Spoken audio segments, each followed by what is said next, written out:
Hi బాబోయ్, dozen books.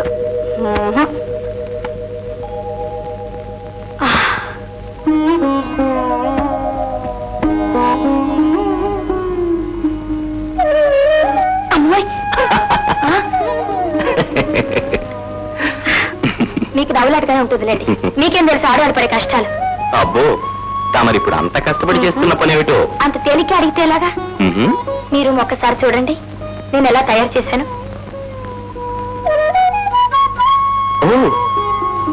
How nice it is. ఇది అసలు నాగదేలా అనిపిస్తుంది. అయినా నీకెందుకు శ్రమ? ఇందులో నాకు శ్రమ ఏం లేదులేండి. అయినా ఈసారి మీరు ఇల్లు వదిలి చాలా రోజులేండి అనుకుంటాను. మీ ఆరోగ్యం ఎలా ఉంది? నాకేం బ్రహ్మాండంగా ఉన్నాను, కనిపించడం లేదు. కనిపిస్తూనే ఉందిలేండి. శాంత చిక్కిపోయా. అసలు ఇల్లు దాటి వెళ్తే మీకు ఆకలి దప్పులు ఏ ఉండవు. ఇలా ఉంటే ఎలా చెప్పండి? నెలకు 10 రోజులైనా మీరింట్లో ఉంటున్నారా? మా కోసం కాకపోయినా మీకైనా కాస్త విరామ విశ్రాంతి లేకపోతే ఎలాగా? మీరే చెప్పండి.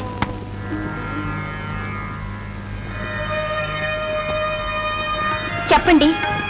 మాట్లాడితే షూటింగ్లు అంటారు, బిజీ అంటారు, తప్పదంటారు. ఎంత షూటింగ్లు అయితే మాత్రం మీరు ఇలా మాసాల తరబడి నిద్రాహారాలు లేకుండా పనిచేస్తే మీ ఆరోగ్యం ఏమైపోతుంది? అది కాకుండా మీకోసం ఇన్నేసి రోజులు ఎదురు చూస్తూ గడపడం నాకెంత దుర్భరంగా ఉంటుందో మీరు ఎప్పుడైనా ఆలోచించారా?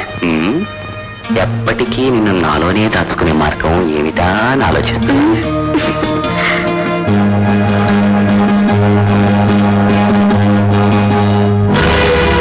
ఏమండి, చూడండి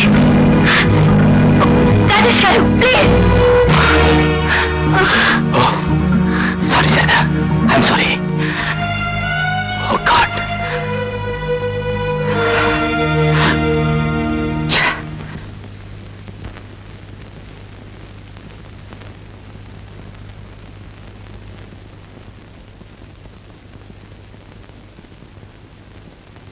Sharada, I'm so sorry for what has happened.